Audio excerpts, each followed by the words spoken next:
तो पाकिस्तान में हिंसा के बॉम्ब ब्लास्ट के बीच नई सरकार के लिए चुनाव हो रहा है। नमस्कार, आपके साथ मैं हूं सुरभि शर्मा और इसी बड़ी खबर पर और डिटेल जानकारी के साथ मेरे साथ जुड़ गए मेरे सहयोगी करुणा शंकर भी, क्योंकि अब बड़ी खबरें पाकिस्तान से है जहां पर वोटिंग शुरू हो गई है। इमरान खान जेल में है, इसलिए पाकिस्तान में मुकाबला नवाज शरीफ की पार्टी PMLN बिलावल भुट्टो की पाकिस्तान पीपुल्स पार्टी के बीच मुकाबला माना जा रहा है। तो पाकिस्तान में सुरक्षा के सख्त इंतजाम भी किए गए हैं। चुनाव को देखते हुए, सुरक्षा को देखते हुए अफगानिस्तान और ईरान की सीमा को सील कर दिया गया है। पाकिस्तानी सेना ने 2018 में इमरान खान पर दांव लगाया था, लेकिन इमरान सेना के ही खिलाफ काम करने लगे। पाकिस्तानी सेना प्रमुख असीम मुनीर ने नए मोहरे नवाज शरीफ पर दांव लगाया। इस बार नवाज शरीफ चौथी बार पाकिस्तान के PM बन सकते हैं। और बड़ी खबर यही है कि पाकिस्तान में आम चुनाव के लिए अब वोटिंग शुरू हो चुकी है, वोटिंग जारी है और PMLN और PPP के बीच मुख्य मुकाबला है। हालांकि नवाज शरीफ चौथी बार PM बन सकते हैं। PPP की तरफ से बिलावल भुट्टो PM उम्मीदवार हैं और इमरान की पार्टी PTI के प्रत्याशी निर्दलीय चुनाव लड़ रहे हैं।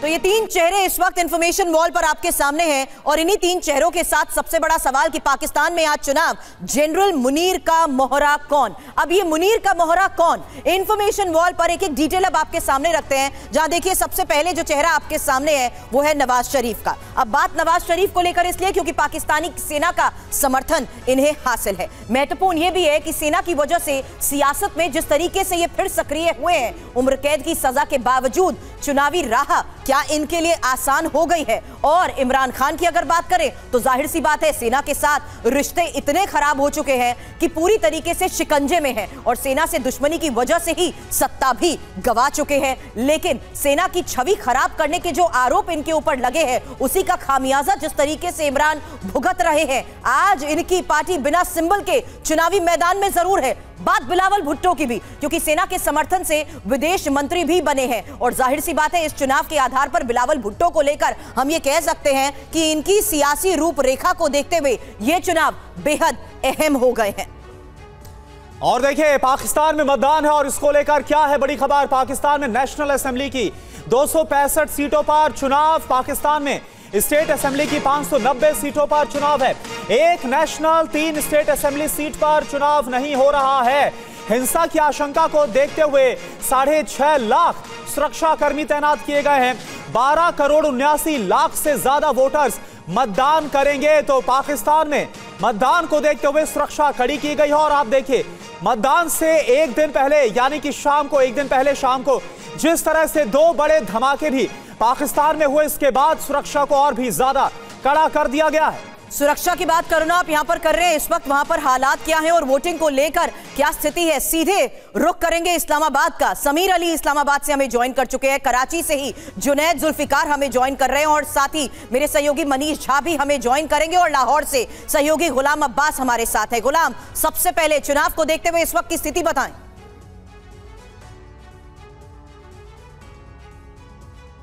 आए हैं इंटरनेट सर्विस पाकिस्तान में और मोबाइल सर्विस बंद कर दी गई है सिक्योरिटी को देखते हुए, और यही वजह है कि हम वहां से आपको लाइव नहीं दे सके और लोगों को नहीं दिखा सके, और यही वजह है कि उस जगह पे पहुंचे जहां पे इंटरनेट था तो हम लाइव आपसे जुड़े हैं। इस वक्त पाकिस्तान में 12.5 करोड़ वोटर्स जो है वो अपना हक रायदही इस्तेमाल कर रहे हैं। वोटिंग का अमल शुरू हो गया है जो शाम 5 बजे तक जारी है। सुरभि, इसमें इंतहाई इंपॉर्टेंट बात यह है कि 3 बड़ी पार्टियां, जिसमें नवाज शरीफ की पार्टी पाकिस्तान मुस्लिम लीग नवाज है, पीपल्स पार्टी की बिलावल भुट्टो की पार्टी पीपल्स पार्टी है, और जबकि इमरान खान जो कि जेल में है, उनकी पार्टी का जो चुनाव चिन्ह है वो छीन लिया गया था और उसके बाद अब उनके पूरे पाकिस्तान से कैंडिडेट जो हैं वो आजाद हैसियत से लड़ रहे हैं। आज का इलेक्शन पाकिस्तान का इंतहाई इंपॉर्टेंट इलेक्शन इस वाले से है सुरभि कि अगर टर्नआउट बढ़ जाता है, अगर 70% लोग वोट डालने आ जाते हैं तो इसको मैनेज करना और बहुत मुश्किल हो जाएगा। जैसा कि पाकिस्तान में पहले इमरान खान जब प्राइम मिनिस्टर बने थे तो उनको सिलेक्टेड प्राइम मिनिस्टर कहा जाता था। और टर्नआउट ना बढ़े, क्या उसी के तहत यहां पर अभी हमने पिछले 24 घंटे में बिगड़ते हालात देखे, जहां लगातार ब्लास्ट भी हुए, यहां तक कि चुनाव आयोग के ऑफिस के आगे भी ब्लास्ट हुए।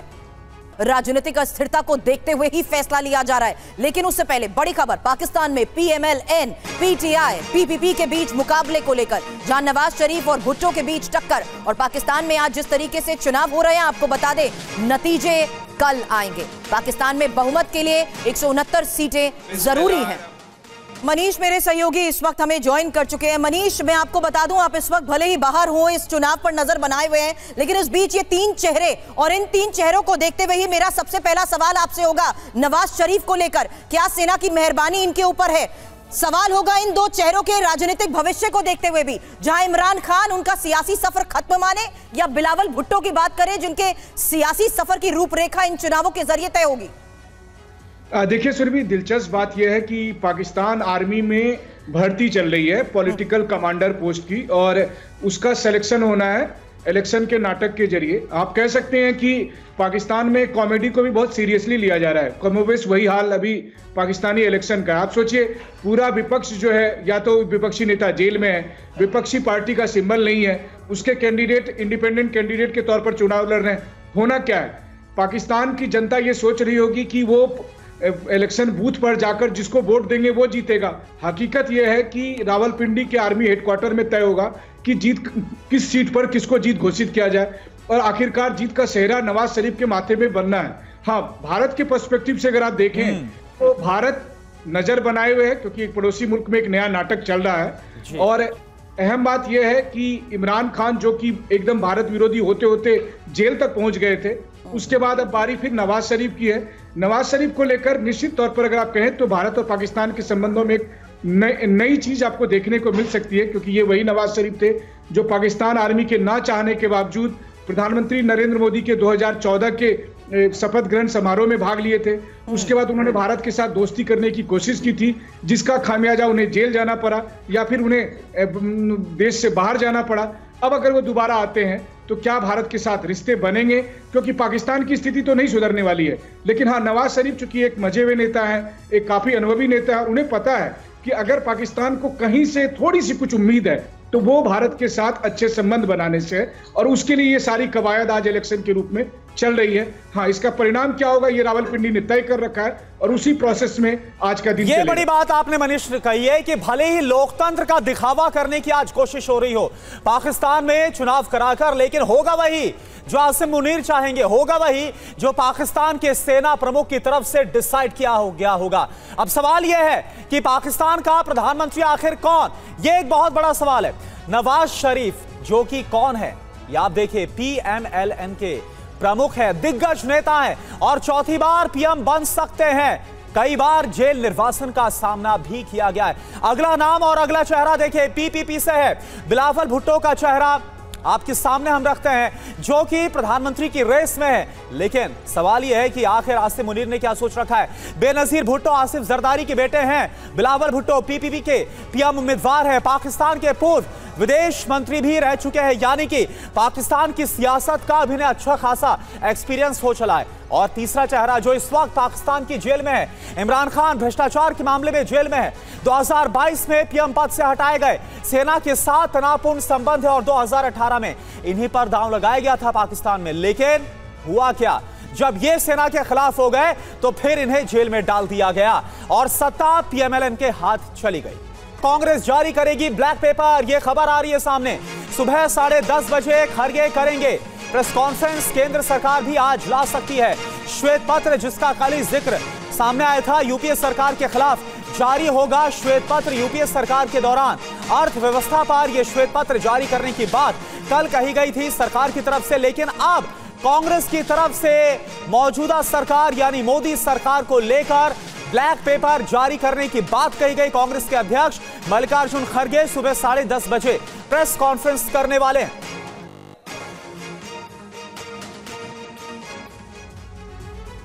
केंद्र सरकार के श्वेत पत्र के खिलाफ कांग्रेस ने ब्लैक पेपर लाने का फैसला किया है। कांग्रेस का आरोप है कि मोदी सरकार ने पिछले 10 साल में देश को पीछे धकेलने का काम किया है। केंद्र सरकार के श्वेत पत्र के खिलाफ कांग्रेस की तरफ से तैयारी की गई है। कांग्रेस अध्यक्ष मल्लिकार्जुन खड़गे ब्लैक पेपर जारी करेंगे। साथ ही कांग्रेस की तरफ से नेता प्रतिपक्ष अधीर रंजन चौधरी ने सरकार पर और भी गंभीर आरोप लगाए हैं। White paper, red pepper, black pepper, कोई भी पेपर लो, कोई हर्जा नहीं, लेकिन मेहुल चौस्की की पेपर भी लाना चाहिए, नीरव मोदी का पेपर भी लाना चाहिए। वो भी पेपर की बात है, अगर हो सके तो सब कुछ लाओ। आर पार की लड़ाई करने के लिए हम तैयार है कांग्रेस पार्टी। सदन में अगर लाना है तो सब पेपर लाओ। क्यों तुम्हारे जमाने में बैंकों को लूटे जाते हैं लाखों की करोड़ों की तादाद में, क्यों बैंक लूटे जाते हैं? और चलिए कुमार विक्रांत का रुख करते हैं, हमारे साथ जुड़े हैं। कुमार, क्या तैयारियां हैं कांग्रेस की? 10:30 बजे प्रेस कॉन्फ्रेंस होने वाली और कल ही केंद्र सरकार की तरफ से कह दिया गया था कि वो यूपीए सरकार के दौरान क्या हुआ था उस पर श्वेत पत्र लाएंगे।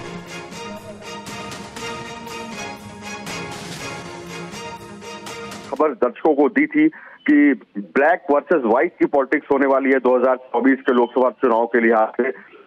श्वेत पत्र यानी व्हाइट पेपर बीजेपी सरकार, मोदी सरकार लाने वाली है यूपीए सरकार के 10 सालों के आर्थिक कुप्रबंधन को लेकर के। तो उसके जवाब में 10 साल मोदी सरकार के जो रहे उसमें आर्थिक नीतियां कैसे कमजोर रही हैं ये बताने की कोशिश के साथ कांग्रेस पार्टी आंकड़े जारी करने वाली है, जिसको ब्लैक पेपर का नाम देने वाली है। और मल्लिकार्जुन खड़गे और 10 बजे जो प्रेस कॉन्फ्रेंस करेंगे उसमें ये सारी बातें जाहिर करेंगे। शुक्रिया आपका कुमार विक्रांत इस पूरी जानकारी के लिए। और बड़ी खबर, राज्यसभा में राष्ट्रपति के अभिभाषण पर धन्यवाद प्रस्ताव पर चर्चा का जवाब देते हुए प्रधानमंत्री ने कहा कि हमारी सरकार का तीसरा टर्म दूर नहीं है। हमारी सरकार का तीसरा टर्म दूर नहीं है।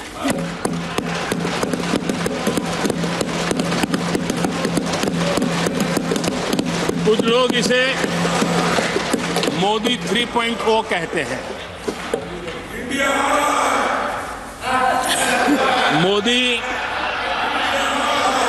मोदी 3.0 विकसित भारत की नींव को मजबूत करने के लिए पूरी शक्ति लगा देते। पीएम ने लगातार तीसरी बार अपनी सरकार का भरोसा जताते हुए अगले 5 साल की रूपरेखा पेश की, जिसमें गरीबों, युवाओं, मध्यम वर्ग, किसानों, ऊर्जा, आत्मनिर्भरता सहित अलग अलग क्षेत्रों के लक्ष्य रखे गए ताकि भारत 2047 तक स्वर्णिम युग को छू सके। पीएम मोदी ने ये भी कहा कि आने वाले 5 सालों में पूरी दुनिया देश की युवा शक्ति को देखेगी। देश जानता है आदरणीय प्रधानमंत्री और इसीलिए मैंने गारंटी दी। और इस बीच एक और बड़ी खबर आपको बताएं, 17-18 फरवरी को बीजेपी की दिल्ली में अहम बैठक है। देश भर के पदाधिकारी इस बैठक में शामिल होने वाले हैं। बैठक के आखिरी दिन पीएम करेंगे संबोधित।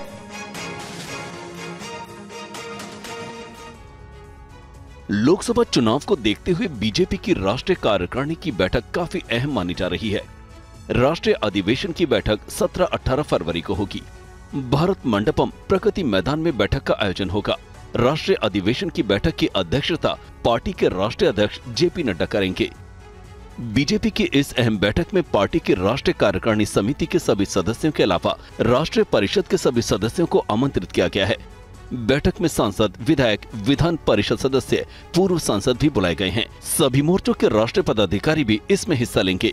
बैठक में 5000 से अधिक नेता हिस्सा लेंगे।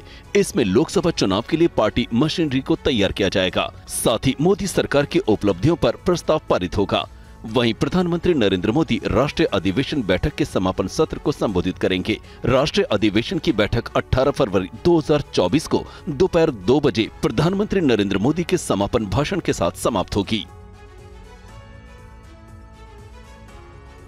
और चंद्रबाबू नायडू ने अमित शाह से मुलाकात की। बड़ी खबर आपको बता दें, बीजेपी अध्यक्ष जेपी नड्डा से भी बात हुई है और टीडीपी फिर से एनडीए का हिस्सा हो सकती है।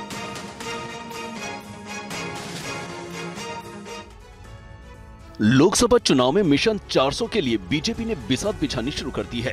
खासकर भारतीय जनता पार्टी दक्षिण भारत में भी अपनी पकड़ मजबूत करना चाहती है, जिसकी गवाही ये तस्वीरें भी दे रही हैं। कल तेलुगु देशम पार्टी के अध्यक्ष चंद्रबाबू नायडू केंद्रीय गृह मंत्री अमित शाह से मिलने पहुंचे, जिसके बाद टीडीपी प्रमुख एन चंद्रबाबू नायडू के एनडीए में लौटने की भी अटकलें तेज हो गई हैं।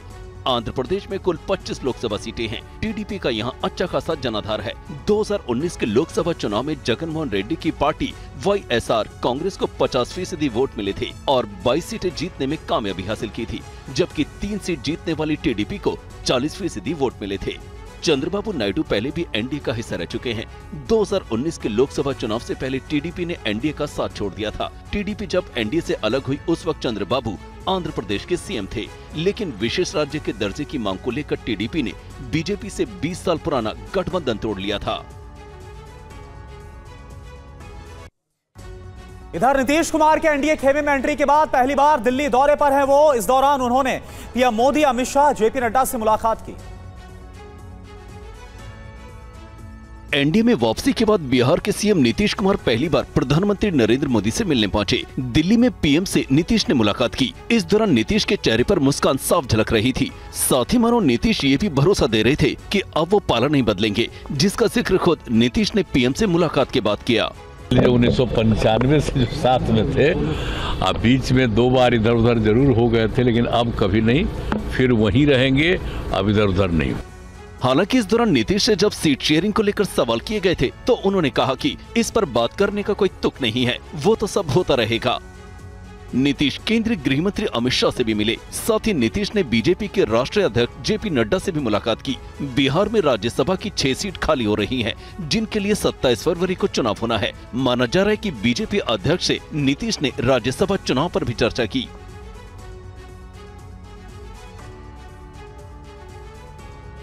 और बिहार की पूर्व मुख्यमंत्री राबड़ी देवी और आरजेडी सांसद मीसा भारती कोर्ट में पेश हो सकती हैं। दोनों दिल्ली पहुंच गई हैं।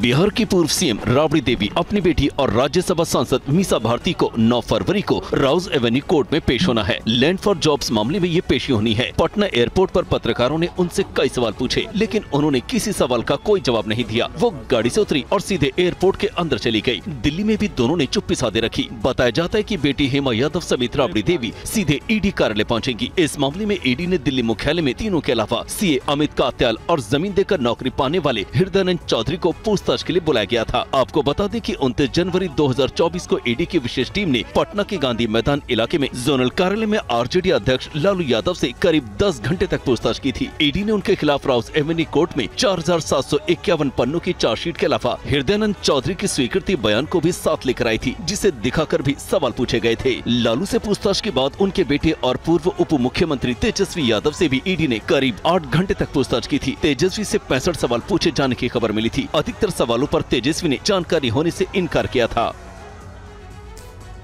झारखंड के पूर्व सीएम हेमंत सोरेन को लेकर बड़ी खबर है। हेमंत सोरेन की रिमांड कॉपी में बड़े खुलासे हुए। ट्रांसफर पोस्टिंग में भी रिश्वत लेने का आरोप लगा हेमंत सोरेन पर। ईडी को मिली सोरेन की व्हाट्सएप चैट। हेमंत सोरेन के व्हाट्सएप चैट के जरिए ये नए मामले जांच दौरान ईडी के हाथ लगे हैं। व्हाट्सएप चैट झारखंड के पूर्व मुख्यमंत्री हेमंत सोरेन और उनके खासम खास दोस्त विनोद सिंह के बीच की है। विनोद सिंह पेशे से आर्किटेक्ट है। मामला बोकारो और चाईबासा जेल सुपरिटेंडेंट के ट्रांसफर से जुड़े कागज भी मोबाइल से बरामद किए गए हैं। कागज में ट्रांसफर पोस्टिंग का रेट लिखा है।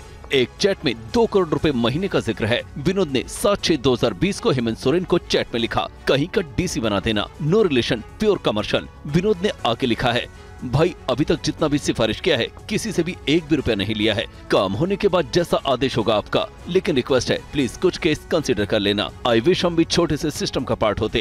इस व्हाट्सएप चैट में कई अधिकारियों के नाम और करंट पोस्टिंग के साथ वो कहां पोस्टिंग चाहते हैं इसकी डिटेल भी विनोद सिंह ने हेमंत सोरेन को व्हाट्सएप की हुई है। ईडी का दावा है कि उनके पास विनोद सिंह और हेमंत सोरेन के बीच व्हाट्सएप चैट के 539 पेज हैं। ईडी का दावा है कि 5 फरवरी को उनका वोट डालने के लिए विधानसभा ले जाया गया, जिसके बाद उन्हें वापस ईडी ऑफिस लाया गया। और बड़ी खबर, उत्तराखंड विधानसभा में पास हुआ यूसीसी बिल। यूसीसी लागू करने वाला पहला राज्य उत्तराखंड होगा। सीएम पुष्कर सिंह धामी ने खुशी जताई।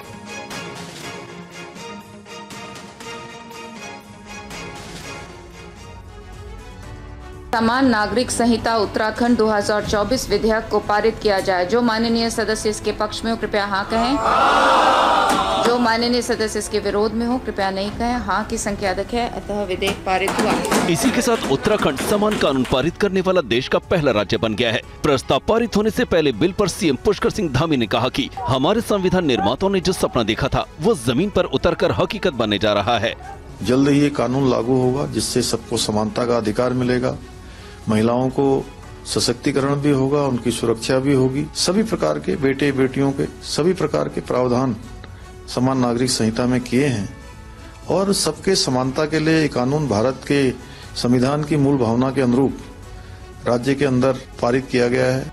यूसीसी बिल पास होने के बाद अब इसे राज्यपाल के पास भेजा जाएगा। राज्यपाल के दस्तखत होते ही ये कानून बन जाएगा। समान नागरिक संहिता बिल पास होते ही विरोध शुरू हो गया है। इतनी अच्छी चीज थी, तो बजाय श्री पुष्कर सिंह धामी जी के इसको श्री आदरणीय अमित शाह जी लेकर के आते। खबर गुजरात से है। गुजरात के स्कूलों में भगवत गीता पढ़ाई जाएगी। इसको लेकर कल विधानसभा में सर्वसम्मति से एक प्रस्ताव को भी पारित कर दिया गया।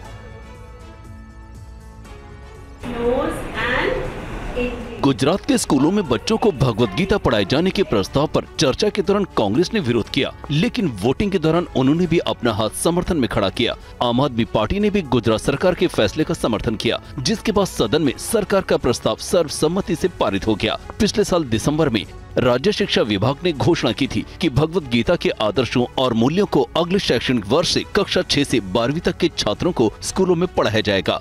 ये प्रस्ताव शिक्षा राज्य मंत्री प्रफुल्ल पानशेरिया ने सदन में पेश किया। पानशेरिया ने कहा कि राष्ट्रीय शिक्षा नीति 2020 छात्रों में भारत की समृद्ध और विविध संस्कृति और ज्ञान प्रणालियों तथा परंपराओं के प्रति गर्व और जुड़ाव की भावना पैदा करने पर जोर देती है। कक्षा 6 से 8वीं तक इसे सर्वांगीण शिक्षण विषय की पाठ्य पुस्तक में कहानी और पाठ के रूप में पेश किया जाएगा। कक्षा 9 से 12वीं तक कहानियों और पाठ के रूप में भगवत गीता की शिक्षाओं को पहली भाषा पाठ्यक्रम में शामिल किया जाएगा। उत्तर प्रदेश विधानसभा के बजट सत्र के दौरान सीएम योगी आदित्यनाथ ने काशी मथुरा को लेकर बड़ा बयान दिया, जिस पर विपक्ष ने निशाना साधा। हमने तो केवल 3 जगह मांगी, अन्य जगहों के बारे में कोई मुद्दा नहीं था। अयोध्या के लिए, और देखिए अयोध्या का उत्सव लोगों ने देखा तो नंदी बाबा ने भी कहा भाई हम काहे इंतजार करें। उन्होंने भी इंतजार किए बगैर रात्रि में बैरिकेड तोड़वा डाले, और हमारे कृष्ण कन्हैया कहां मानने वाले हैं। सीएम योगी के बयान को विपक्ष हिंदू वोट बैंक को साधने की कवायद के तौर पर देख रहा है। अखिलेश यादव ने सीएम योगी के बयान पर पलटवार किया है। किसी जगह के साथ कभी अन्याय नहीं होता है। जो विकास है स्टेट गवर्नमेंट समय समय पर, अगर वो आज ये बता रहे हैं क्योंकि उनका पॉलिटिकल एजेंडा ये है, अगर कुछ सिटीज के नाम मुख्यमंत्री ले रहे हैं तो वो उनका पॉलिटिकल एजेंडा है। पश्चिम बंगाल में सरस्वती पूजा के लिए बन रही कई मूर्तियों को तोड़ दिया गया। यह आरोप लगाया है बीजेपी नेता अमित मालवीय ने। उन्होंने सोशल मीडिया साइट एक्स पर वीडियो को भी जारी किया। मिट्टी आकार ले रही थी, माता का स्वरूप गढ़ा जा रहा था। वो देवी जिनके आशीर्वाद से छात्र अपना भविष्य गढ़ते हैं, और कमोवेश मूर्तिकार भी उनकी कल्पना आकार ले रही थी। लेकिन कुछ लोगों ने मूर्तियों को तहस नहस कर उमंग पर पानी फेर दिया।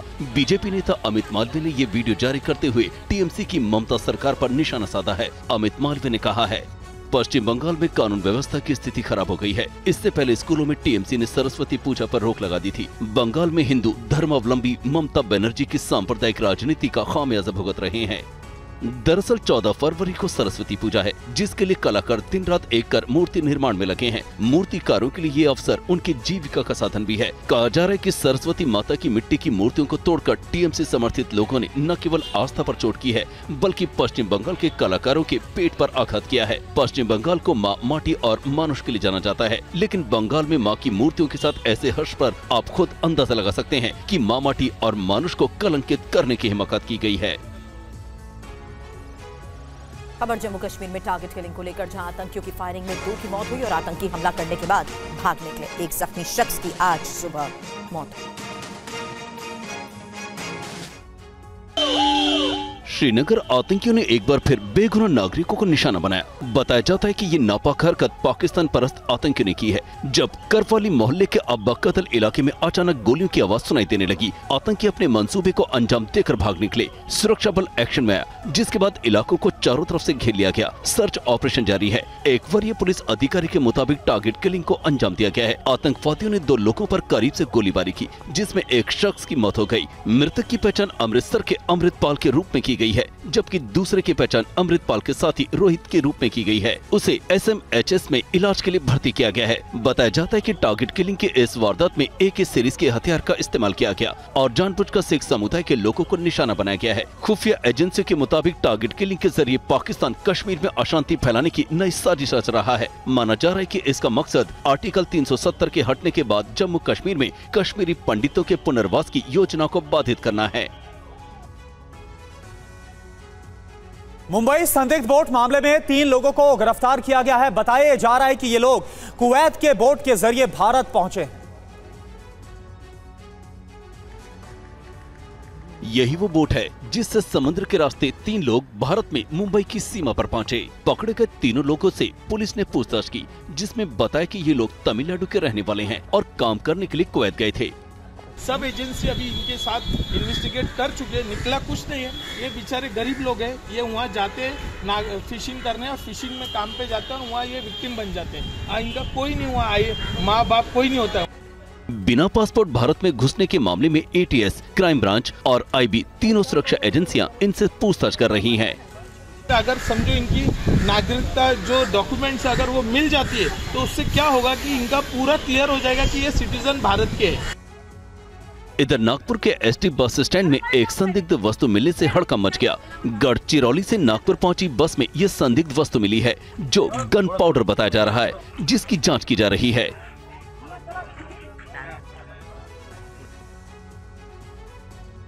और मुंबई के सबसे पुराने और सबसे व्यस्त स्टेशन छत्रपति शिवाजी महाराज स्टेशन पर पिछले कई दिनों से चोरी की घटनाएं सामने आ रही हैं। ये रिपोर्ट देखिए। 5 स्टार टॉयलेट को भी चोरों ने नहीं छोड़ा। छत्रपति शिवाजी स्टेडियम पर लग्जरी सुविधा वाले कई सामानों को उड़ाने के साथ ही चोर नल की टोटी भी उड़ा ले गए। यहाँ जो एयर कंडीशन शौचालय बनाया गया था, देखिए नीचे का जो हिस्सा है वो पूरी तरह से यहाँ पे उखाड़ लिया गया है। तस्वीरें देखिए, तस्वीरें बेहद हैरान कर देने वाली है। अगर इस तरह के यहाँ पर सामानों की गिनती करें तो 10 ऐसे पार्ट्स अलग अलग जगहों से और सैकड़ों पार्ट्स जो हैं वो चोरी हुए हैं, जिनकी कीमत लाखों रुपए है। इस स्टेशन को हेरिटेज स्टेशन घोषित किया गया है, जहां से 1.25 लाख के सामान अब तक चोरी हो गए हैं। शक है कि चोरी में रेलवे का कोई अंदर का व्यक्ति भी हो सकता है, जिसे सारी जानकारियां हैं। ये अकेला है या इसके साथ में कोई और भी मिला हुआ है, इसकी सबकी जैसे डिटेल्स आएंगे वैसे हम लोग आपको भी इन्फॉर्म करा देंगे इसका। चोरी क्या क्या हुआ, कई चीजें सामने आ रही है, कई पार्ट्स चोरी किए गए हैं। इसमें करीब 10 जो टोटी होती है वो चुराए गए हैं। उसके बाद में 10-12 हैंडपम्प्स चुराए गए हैं। उसके बाद में जो प्रेशर पंप्स रहते हैं वो चुराए गए हैं। उसके बाद में हैंड शॉवर्स थे कुछ, वो चुराए गए हैं। 2047 तक भारत को एक विकसित राष्ट्र बनाने की शपथ ली गई है। इस सपने को साकार करने के लिए क्वालिटी काउंसिल ऑफ इंडिया ने एक ऐसे कार्यक्रम का आयोजन किया जो युवाओं को जागरूक कर सके। क्वालिटी काउंसिल ऑफ इंडिया ने 2047 तक विकसित भारत के सपने को साकार करने के लिए एक अहम कदम उठाया है और youth for quality Bharat festival का आयोजन किया। दिल्ली के भारत मंडपम में इस कार्यक्रम का आयोजन हुआ, जिसमें केंद्रीय मंत्री पीयूष गोयल ने भी हिस्सा लिया और बड़ी बातें कही। भारत की सोच बदलने की आवश्यकता है। हर भारतीय को, हम सबको छोटी आयु से, कम उम्र से तैयार होना पड़ेगा कि क्वालिटी कॉन्शियसनेस कैसे देश में आए, कैसे हर युवा युवती क्वालिटी के प्रति अपने आप को समर्पित करे, अपने आप को जोड़े। आप सब ये तय करके जाएंगे कि आपको विकसित भारत के एक सिपाही के रूप में, एक एम्बेसडर के रूप में काम करना है। इस दौरान कई रंगारंग कार्यक्रम भी पेश किए गए। ओलंपिक मुक्केबाज और पूर्व संसद सदस्य मैरी कॉम ने भी युवाओं को संदेश दिया और हर किसी ने विकसित भारत बनाने की शपथ ली। और देखिए, इस बीच में एक बड़ी खबर आ रही है। आज नोएडा के किसान दिल्ली कूच करने वाले हैं। किसान संसद भवन तक करेंगे मार्च रोकने के लिए यूपी पुलिस ने पूरी तैयारियां कर रखी है। ये तस्वीर आप देखिए, ड्रोन से भी नजर रखी जा रही है। नोएडा पुलिस ने ट्रैफिक एडवाइजरी को जारी किया है। ये तस्वीरें आपको हम दिखा रहे हैं, 2 तस्वीरें। आज किसानों का दिल्ली कूच और इसको लेकर फुल प्रूफ तैयारियां आपके सामने। नोएडा के किसान आज दिल्ली कूच करेंगे, किसान संसद भवन तक मार्च करेंगे। जो कार्यक्रम है किसानों का, और इस मार्च को रोकने के लिए, किसानों को रोकने के लिए यूपी पुलिस ने पूरी तैयारियां कर रखी है। ड्रोन से नजर रखी जा रही है। नोएडा पुलिस ने ट्रैफिक एडवाइजरी को जारी किया है। जितेंद्र भाटिया हमारे साथ जुड़े। जितेंद्र, एक तरफ किसानों का क्या कहना है और कैसी तैयारियां हैं, क्योंकि कहा जा रहा है कि किसानों को रोका जाए, नोएडा में इसकी पूरी तैयारियां कर ली गई हैं। बिल्कुल, देखिए इसको देखते हुए मैं बात करूं तो गौतम बुद्ध नगर में धारा 144 लगा दी गई है। मैं इस वक्त मौजूद हूं नोएडा अथॉरिटी पर और यहां पर आपको तस्वीरें दिखाऊं तो यहां पर जो किसान हैं धरना रत थे, उनकी मांगे जो हैं वो भी आपको बोर्ड पर नजर आएंगी। लेकिन ये लंबा धरना चल रहा था, अभी की ताज़ा स्थिति क्या है वो भी हम आपको दिखाते हैं। जरा निरंजन तस्वीरें दिखाइए। किसानों को क्योंकि 144 लगी थी, यहाँ पर लोगों इकट्ठा मना है तो किसानों को यहाँ से हटा दिया गया है। अब किसान अलग अलग जगह पे, ये आपको तस्वीर में नोएडा अथॉरिटी की दिखा रहा हूँ, और 11 से 12 बजे के बीच जो तमाम किसान है वो महामाया फ्लाईओवर पर जमा होंगे और वहां पर जमा होकर आगे दिल्ली की तरफ चिल्ला बॉर्डर होते हुए संसद भवन की तरफ जाने की उनकी कोशिश होगी।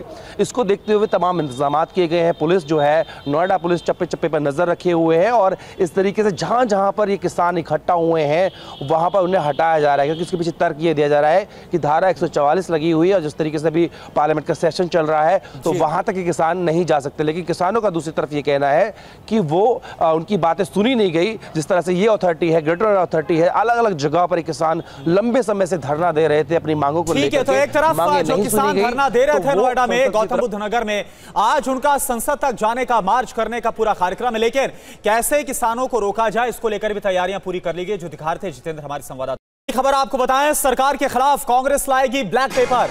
10 साल के शासन पर जारी किया जाएगा ब्लैक पेपर। विकास दर को मुद्दा बनाएगी कांग्रेस। जीडीपी, बेरोजगारी के आंकड़े बताएगी कांग्रेस। यूपीए सरकार के कामों को बताएगी कांग्रेस। कुमार विक्रांत हमारे साथ जुड़े। कुमार विक्रांत, 10:30 बजे प्रेस कॉन्फ्रेंस होने वाली है, क्या क्या तैयारियां और क्या क्या बतलाने वाली है कांग्रेस, क्या जानकारी? ये देखिए, आप कह सकते हैं कि 2024 के लिहाज से व्हाइट बनाम ब्लैक पेपर की पॉलिटिक्स है। व्हाइट पेपर यूपीए सरकार जो 10 साल की रही उसके खिलाफ एनडीए सरकार लाने वाली है, तो उससे ठीक पहले मल्लिकार्जुन खड़गे ब्लैक पेपर जारी करने वाले हैं। इसमें सूत्र ये बता रहे हैं कि 45 सालों में बेरोजगारी की दर सबसे ज्यादा क्यों रही, और इसके अलावा वर्ल्ड बैंक की माने तो 2011 में ही भारत विश्व की तीसरी बड़ी विश्व अर्थव्यवस्था बन गई थी, ये तथ्य भी रखा जा सकता है। इसके अलावा कितने करोड़ लोगों को यूपीए सरकार ने गरीबी से निकाला और इनका एनडीए सरकार का आंकड़ा क्या है, ऐसे तमाम आर्थिक आंकड़ों को लेकर के मोदी सरकार को निशाना बनाने की कोशिश की जाएगी। लेकिन सब कुछ हो रहा है 2024 के लिहाज से। एक बार फिर कहूंगा, ब्लैक एंड व्हाइट पेपर की पॉलिटिक्स शुरू है। चलिए, शुक्रिया आपका कुमार विक्रांत इस पूरी जानकारी के लिए। बड़ी खबर, प्रिसीजन अप्रोच रेडार का उद्घाटन किया गया है। नौसेना प्रमुख ने रेडार का उद्घाटन किया है। प्रिसीजन अप्रोच रेडार से लैस हो गया है। आईएनएस उत्तरोष हवाई अड्डे के संचालन को बढ़ाने में ये मददगार साबित होगा।